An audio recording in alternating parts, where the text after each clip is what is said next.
এখন আমি কোথা থেকে আলু আনবো? দেখো তো তোমার ছেলেটা কোথায় গেছে। আমি এখন বাইরে যাব, তোমার কি কিছু লাগবে? আচ্ছা। এই তুমি এখানে কেন? বাইরে থেকে একটু ঘোরাফেরা করছিলাম। চাচা, আপনি এখানে কেন? বন্ধু, তুই কি এই জায়গার নাম জানিস? না বন্ধু, আমি তো এই জায়গার নাম জানি না। বন্ধু, চল একটু ঘুরে আসি। যাবি না বন্ধু? আর তুই সবসময় সাবান দিয়ে হাত ধুবি।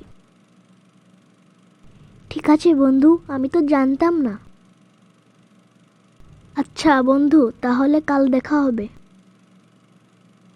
ঠিক আছে বন্ধু, কাল দেখা হবে নে। আমি এখন যাচ্ছি, আল্লাহ হাফিজ। আসসালামু আলাইকুম। আমার কিছু কাঁচা ঝাল লাগবে, তুমি কি আনতে পারবা?